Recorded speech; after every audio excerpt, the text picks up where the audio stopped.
हर्षित landmark, सपनों का घर जैसा आप चाहते हैं हम बनाते हैं। 1, 2 एवं 3 BHK ready position flats. Call 9827321321।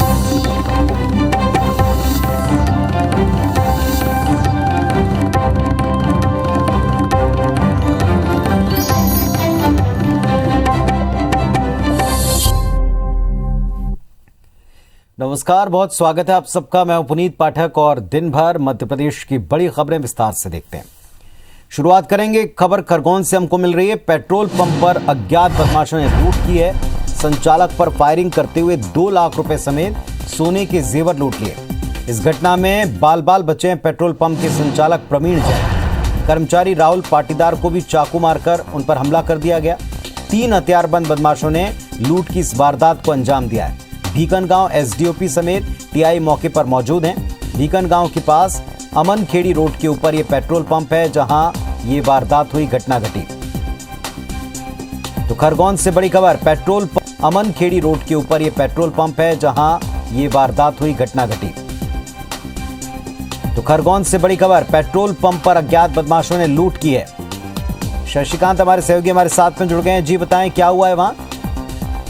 जी मैं बता दूं, खरगोन जिले के भीकनगांव स्थित अमन खेड़ी रोड पर पेट्रोल पंप है जो कांग्रेस नेता प्रवीण जैन का पेट्रोल पंप है। और इस दौरान वे अपने ऑफिस में बैठे थे केबिन में। इसी दौरान अज्ञात बदमाश, नकाबपोश बदमाश वहां पर पहुंचे और उन्होंने कट्टे की नोक पर प्रवीण जैन पर कट्टा तान दिया और गले में रखे करीब 2 लाख रुपए और 2 अंगूठी सहित एक सोने की चेन लेकर मौके से फरार हो रहे। इसी दौरान उन्होंने जाते जाते फायर भी करे, 4 से 5 फायर करे। इसमें इसमें प्रवीण जैन जो है बच गए, जबकि जाते समय एक कर्मचारी राहुल पाटीदार को भी उन्होंने चाकू मारकर घायल कर दिया। घटना की सूचना मिलने के बाद में भीकनगांव से बड़ी संख्या में लोग सहित एसडीओपी और पुलिस फोर्स मौके पर पहुंची और पुलिस द्वारा आसपास के क्षेत्रों में सर्चिंग की जा रही, बदमाशों की खोजबीन लगातार की जा रही है, लेकिन अभी तक कोई सुराग नहीं लगा है। शुक्रिया आपका इस जानकारी के लिए। तो जैसा हमारे सहयोगी बता रहे थे, पेट्रोल पंप पर लूट हो गई, बाल बाल बचे हैं। पेट्रोल पंप के संचालक, एक कर्मचारी को भी चाकू मारकर जख्मी किया है। अभी भी पुलिस जांच कर रही है, छानबीन कर रही है। एसडीओपी पहुंच गए, टीआई पहुंच गए, छानबीन करें, लेकिन अब तक कोई अहम सुराग हाथ नहीं लगा है।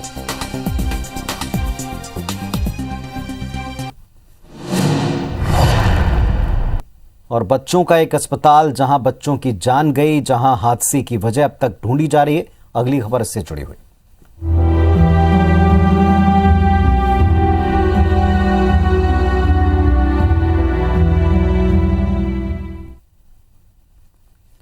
भोपाल के हमीदिया अस्पताल में लगी आग ने 6 मासूमों की जिंदगी छीन ली। आग ने कई घरों की किलकारियों को चीख और मातम में तब्दील कर दिया, लेकिन हादसे ने कई सवाल भी उठाए।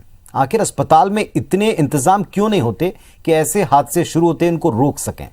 हादसे के बाद सिर्फ जांच कमेटी बनाकर पल्ला झाड़ लिया जाता है, मुआवजे का मरहम लगाया जाता है। और जो फायर सेफ्टी ऑडिट अब हो रहा है, क्या ये पहले हुआ है? क्या उसके रिजल्ट पहले देखे गए?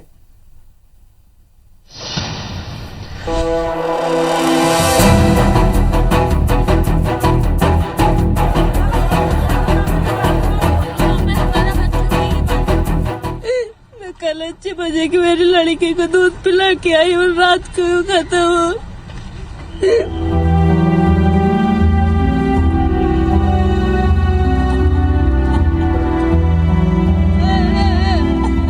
एक माँ का कलेजा आज छलनी हो गया है, उस पर पहाड़ टूट पड़ा है। अभी कुछ दिन पहले ही तो उसकी गोद भरी थी, घर में लाडली आई थी और आज उस पर वज्रपात हुआ है। उसकी गोद में उसकी 12 दिन की बच्ची की लाश है। इस दर्द को कोई और नहीं समझ सकता। हमीदिया अस्पताल में लगी आग ने इस मां का जीवन अंधेरे से भर दिया है। बच्ची का पिता, जिसने ना जाने कितने सपने संजोए होंगे, लेकिन आज अपने अरमानों की अर्थी अपने गोद में लिए जा रहा है। उसके हाथ कांप रहे हैं, उसके कदम लड़खड़ा रहे हैं, उसके दर्द का कोई अंत नहीं। आंखें नम हो गई हैं, गला भर आया है। कितने दिन का बच्चा है भैया? 12 दिन का। कब भर्ती किया था? आग ने कई मासूमों की जिंदगियां छीन ली। उनकी किलकारियां अभी परिजनों ने ठीक से सुनी भी नहीं थी कि मौत ने सब कुछ शांत कर दिया। वहीं हादसे के बाद बाकी बच्चों को दूसरे वार्ड में शिफ्ट किया गया। एक तरफ अस्पताल में आग लगी थी तो दूसरी तरफ अस्पताल के बाहर परिजनों का रो रो कर बुरा हाल था। सबको अपने कलेजे के टुकड़े की चिंता थी। सर 3-4 घंटे हो गए हम लोग को यहाँ बैठे हुए, रो रहे हैं, तड़प रहे अपने बच्चे के लिए। बता दो हमें बच्चे का, बच्चे अच्छा फोटो ले, मोबाइल में फोटो दे दो हमें। 4 घंटे के अंदर कोई रिजल्ट नहीं आ रहा है। सरकार कुछ नहीं कर रही है, ना कोई कुछ कर रहा है। अस्पताल की आग ने पूरे राजधानी में हड़कंप मचा दिया। मौके पर पुलिस और फायर ब्रिगेड की टीम पहुंची। इस बीच चिकित्सा शिक्षा मंत्री विश्वास सारंग भी हमीदिया पहुंचे और वहां के हालात का मुआयना किया। साथ ही मृतकों के परिजनों के लिए मुआवजे की बात कही। जो गए हैं उनको वापस नहीं लाया जा सकता, पर माननीय मुख्यमंत्री जी ने उनके परिवार जनों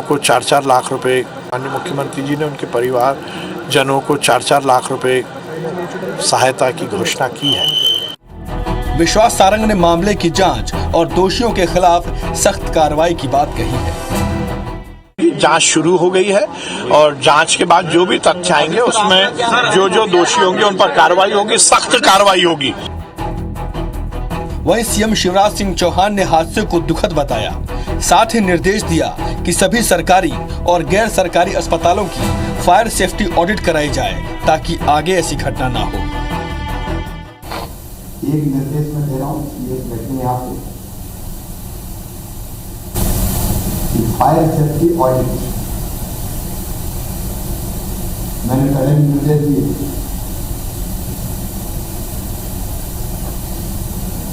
फायर सेफ्टी का विषय बहुत महत्वपूर्ण हो गया, इसलिए सारे सरकारी और गैर सरकारी प्राइवेट हॉस्पिटल्स का भी विस्तृत जांच होगी और जो भी कमियां हैं, जो दोषी है उनके खिलाफ कार्रवाई होगी और बाकी जो बच्चे हैं वो सब सुरक्षित हो, अच्छे से उनका इलाज हो, इसकी पूरी व्यवस्था सरकार कर रही है। इस हादसे को लेकर परिजनों के सवाल कई सवाल खड़े करते हैं। परिजनों ने बताया कि हादसे के कुछ देर पहले ही अस्पताल के नर्स और वार्ड बॉय के बीच झगड़ा हुआ था, जिसमें नर्स ने कहा था कि कोई भी हंसता हुआ यहाँ से नहीं जाएगा। वो उन लोगों का किसी पेशेंट से झगड़ा चल रहा था तो वो पेशेंट को धमका रही थी कि तेरा बच्चा यहाँ से कैसे जाता है, मैं देखती हूँ। बोले एक भी हंसता हुआ नहीं जाएगा, बोले यहाँ से सब रोते हुए जाएंगे। बोले मेरी बेइज्जती की है तुम लोगों ने, तुम्हें देखो बोले आप तुम्हें क्या दिखाती हूँ। वहीं इस हादसे ने कई सवाल खड़े कर दिए हैं कि क्या हादसे से निपटने के इंतजाम नाकाफी थे, आग लगी तो फायर अलार्म बजा या नहीं, बच्चों के वार्ड में अतिरिक्त सुरक्षा क्यों नहीं थी, समय समय पर फायर सिस्टम की जांच क्यों नहीं कराई गई, पूरी घटना के लिए जिम्मेदारों पर कार्रवाई कब होगी और आखिर कब सामने आएगी आग लगने की वजह। ये वो तमाम सवाल हैं जिनका जवाब प्रशासन और सरकार को देना है, नहीं तो हादसे यूं ही बदस्तूर जारी रहेंगे। Bureau report IBC 24। तो हादसे से जुड़े कई सवाल हैं, हालात से जुड़े कई सवाल हैं और उनके जवाब जांच के बाद ही सामने आ पाएंगे। भोपाल के कमला नेहरू चिकित्सालय में सोमवार की रात आग लगने की घटना में हमीदिया अस्पताल प्रबंधन की बड़ी लापरवाही सामने आई। नगर निगम के फायर ब्रिगेड विभाग के लगातार नोटिस के बाद भी अस्पताल प्रबंधन ने फायर सिस्टम सुधारने की जरूरत नहीं समझी। पिछले 1 साल में 4 से 5 बार नोटिस जारी हुआ, लेकिन अस्पताल प्रबंधन ने इस पर कोई ध्यान नहीं दिया। आखिरी बार 22 जून को नोटिस जारी कर फायर सिस्टम को दुरुस्त करने के लिए कहा गया। इस नोटिस को भी 147 दिन बीत चुके हैं। 8 नवंबर तक अस्पताल प्रबंधन ने इस दिशा में कोई काम नहीं किया, न फायर सिस्टम को अपडेट किया, न नए उपकरण लगवाए, न पुराने की मरम्मत करवाए। नोटिस के पहले फायर विभाग की ओर से 15 मई को मॉक ड्रिल की गई थी। उस दौरान मिली खामियों में सुधार करने के लिए कहा गया था, लेकिन उस पर कोई तवज्जो नहीं दी गई और अब ये बड़ा हादसा सबके सामने।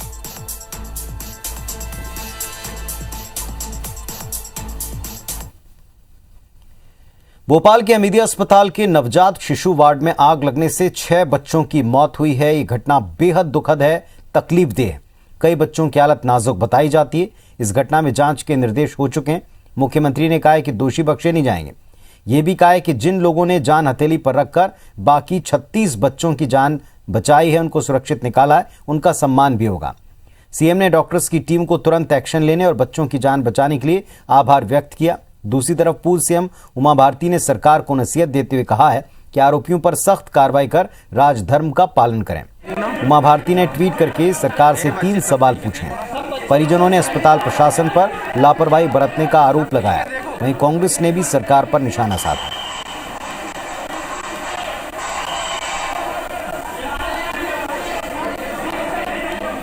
पूनम बच्चे सब ठीक है। देखो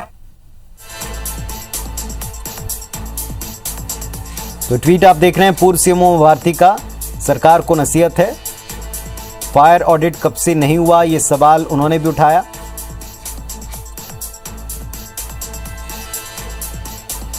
मेंटेनेंस और मॉनिटरिंग, इस पर जोर दिया। किसकी जिम्मेदारी थी, इस पर सवाल उठाया।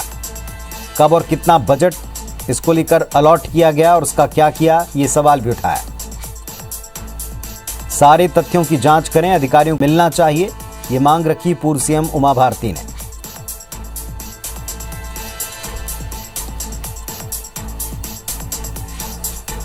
साथ ही जो दुख झेलने वाले इस वक्त परिवार हैं, उनको संवेदना प्रकट किए। राजधर्म का पालन करने की सरकार को नसीहत दी।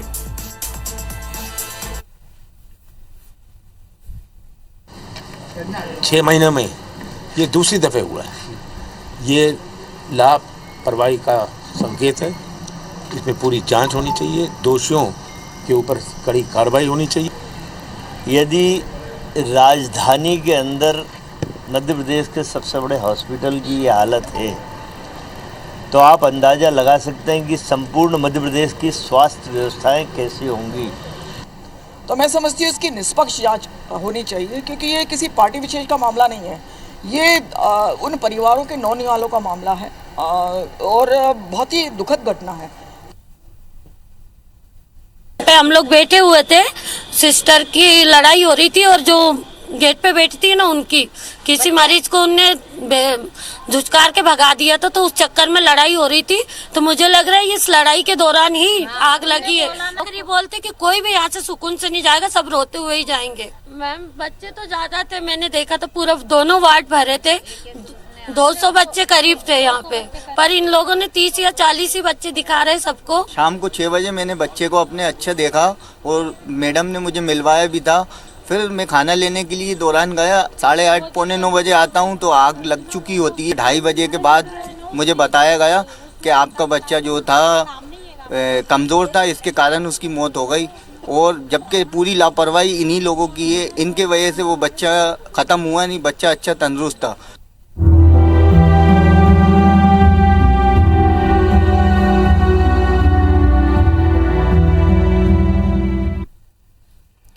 शिवराज कैबिनेट की आज एक अहम बैठक हुई, जिसमें कई फैसले लिए गए। बैठक में छिंदवाड़ा यूनिवर्सिटी का नामकरण राजा शंकर शाह के नाम पर करने का प्रस्ताव पास किया।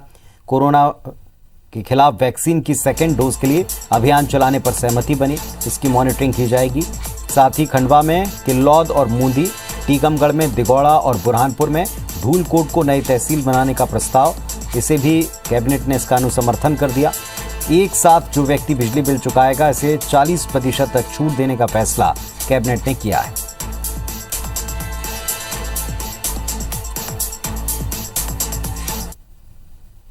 कोई व्यक्ति अपना पूरा बिल एक साथ जमा करता है तो उसका जितना भी सरचार्ज है उसके ऊपर, अधिभार है उसके ऊपर, वो पूरा का पूरा माफ हो जाएगा और बिजली का बिल 40% माफ हो जाएगा। जो छिंदवाड़ा विश्वविद्यालय छिंदवाड़ा में था, उसका नाम आज बदलकर राजा शंकर शाह विश्वविद्यालय छिंदवाड़ा किए जाने का एक महत्वपूर्ण निर्णय मंत्रिपरिषद के द्वारा किया गया है। मध्य प्रदेश में लगातार हो रही टाइगर की मौत पर मंडला पहुंचे वन मंत्री विजय शाह ने बड़ा अजीब सा बयान दिया। उनका कहना है कि जहां उत्पादन दर ज्यादा होगी, वहां टाइगर की डेथ रेट भी ज्यादा होगी। इसमें चिंता की कोई बात नहीं। उन्होंने कहा कि एनटीसीए के जारी आंकड़ों से उनको कोई जानकारी फिलहाल नहीं है। मंत्री विजय शाह ने कहा कि जो एनटीसीए की रिपोर्ट आई है वो मैंने देखी नहीं है, पर जब हम दावा कर रहे हैं कि हम टाइगर्स के मामले में प्रदेश ही नहीं बल्कि देश में नंबर 1 है, जहां उत्पादन रेट ज्यादा है वहां पर टाइगर का डेथ रेट भी ज्यादा ही होगा। ऐसे आंकड़े कोई चिंता की बात है ही नहीं। नेशनल टाइगर कंजर्वेशन अथॉरिटी ने एक रिपोर्ट पेश की है जिसमें साल भर के दौरान देश में 107 और प्रदेश में 20 टाइगर की मौत बताई है। माना जाए तो औसतन प्रदेश में हर महीने 3 टाइगर की मृत्यु इस मुताबिक हो रही। हम अगर दावा कर रहे हैं कि हम मध्य प्रदेश में नहीं हिंदुस्तान में सबसे ज़्यादा हैं तो हैं, और जब जिसकी जो चीज़ ज़्यादा होती है सामान्यतः 10, 11 साल 12 साल में टाइगर की डेथ भी होती है। उत्पादन रेट ज़्यादा है तो डेथ रेट भी होगा, और ऐसी कोई आंकड़े नहीं है कि जो चिंताजनक है। भोपाल में भारतीय जनता पार्टी ने आज से कमल पुष्प अभियान शुरू कर दिया। इस दौरान बीजेपी प्रदेश अध्यक्ष बीडी शर्मा, राष्ट्रीय सह संगठन मंत्री शिव प्रकाश शर्मा, संगठन मंत्री हितानंद शर्मा समेत बीजेपी कार्यकर्ता मौजूद रहे। बीजेपी ने 1952 में जनसंघ से विधायक बने 104 साल के लक्ष्मी नारायण गुप्ता उर्फ नन्ना जी का सम्मान किया। अभियान के अंतर्गत जनसंघ की स्थापना के समय से जुड़े दिवंगत या जीवित नेता और कार्यकर्ताओं के घर जाकर उनके परिजनों से मिला जाएगा। आपातकाल के दौरान संघर्ष की कहानियां और संगठन की उपलब्धियां संकलित की जाएंगी। इन नेताओं के जीवन को कार्यकर्ताओं को पढ़ाया सिखाया जाएगा, जिससे वो अब तक के इतिहास और कार्यकर्ताओं के समर्पण को सीख सकें।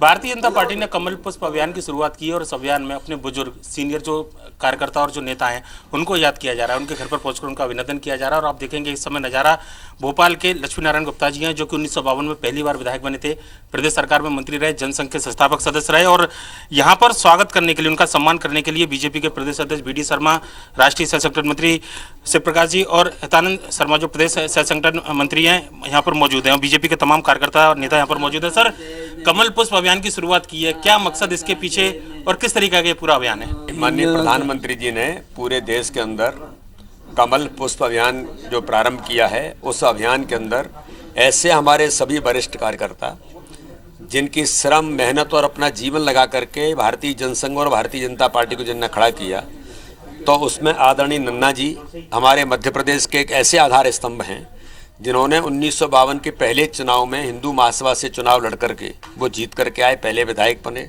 माननीय प्रधानमंत्री जी ने इस ऐसे सभी कार्यकर्ताओं का उल्लेख करते हुए भावुक हो गए थे। उन्होंने कहा था कि मैं कमल पुष्प के अंदर ऐसे लोगों को जब मैं देखता हूं तो कहीं न कहीं मन के अंदर ऐसे भाव जागृत होते हैं कि कितनी अथक मेहनत के साथ इस संगठन को खड़ा करने में उन सब लोगों ने भूमिका निभाई, जिसके आधार पर आज हम दुनिया के सबसे ताकतवर नेतृत्व के तौर पर खड़े हैं। हम सब जो कार्यकर्ता काम कर रहे हैं, आने वाली जो नई पीढ़ी है उनको एक आदर्श के तौर पर, कि लोगों को एक आदर्श के तौर पर ऐसे कार्यकर्ताओं ने काम किया है, ये भी एक महत्वपूर्ण। तो माननीय प्रधानमंत्री जी ने एक बड़ा संवेदनशील अभियान पूरे देश के अंदर और सभी जगह पर कार्यकर्ता, हमारे सभी वरिष्ठ पदाधिकारी, सभी लोग मिलकर के आशीर्वाद लेने का काम ऐसे सभी कार्यकर्ताओं से कर रहे हैं। अनुपम उदाहरण देश के अंदर, और देखेंगे कि नमो ऐप में सारी जानकारी ऐसे सीनियर कार्यकर्ताओं की एकत्रित की जा रही है। इसकी पुस्तिका का भी विमोचन किया जाएगा और बताया जाएगा जो भावी पीढ़ी है, जो आने वाली पीढ़ी है बीजेपी की, कि उनके जो सीनियर नेता थे, उनके जो वरिष्ठ कार्यकर्ता थे, उनकी मेहनत के जरिए बीजेपी आज इस मुकाम पर पहुंची है। सम्मान के जरिए शायद यही जताने की कोशिश है। कैमरामैन अजय मालवी के साथ सुधीर डंडोतिया, IBC 24 भोपाल। शिवपुरी जिले के करेरा स्थित भितरबार रोड पर मौजूद ग्राम रामनगर गधाई में ग्रामीणों और पुलिस के बीच में झगड़ा हो गया। विवाद रोड निर्माण के दौरान पाइप डालने को लेकर था। विवाद के दौरान ग्रामीणों ने पुलिस पर पथराव कर दिया, जिसमें एक सब इंस्पेक्टर के सिर पर पत्थर लगने से वो गंभीर रूप से घायल हो गए। इसके बाद पुलिस ने भी लाठीचार्ज कर दिया। आपसी भिड़ंत में एक 10 महीने के बच्चे की मौत हो गई। इसके बाद ग्रामीणों ने चक्का जाम किया। ग्रामीणों का समर्थन करने भीम आर्मी के लोग पहुंचे और चक्का जाम में शामिल हुए। फिलहाल पुलिस और प्रशासन के अधिकारी ग्रामीणों को समझाने में जुटे हैं। रामनगर गधाई गांव करेरा विधायक का गृह गांव है। ये विवाद दो पक्षों के बीच का था। विवाद की सूचना पर नायब तहसीलदार रुचि अग्रवाल और प्रशासन के लोग मौके पर पहुंचे, जहां पहले ही ग्रामीणों ने पथराव किया और जवाब में पुलिस ने लाठीचार्ज किया।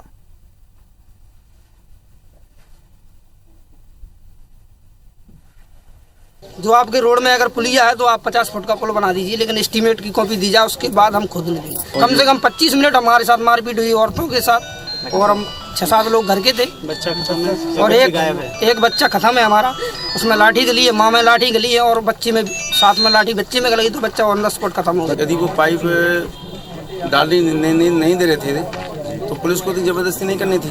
जी जी। पुलिस ने महिलाओं को पटक के मारा है, पीटा है। बालक भी की इसमें मौत हुई है। 8 साल की बच्ची की। 8 साल की बच्ची भी ना पता है, तो ये ठीक नहीं हुआ है।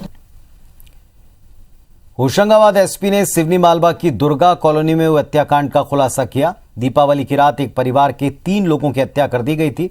इस जघन्य हत्याकांड को एक तांत्रिक और उसके साथी ने पूरी प्लानिंग के साथ अंजाम दिया था।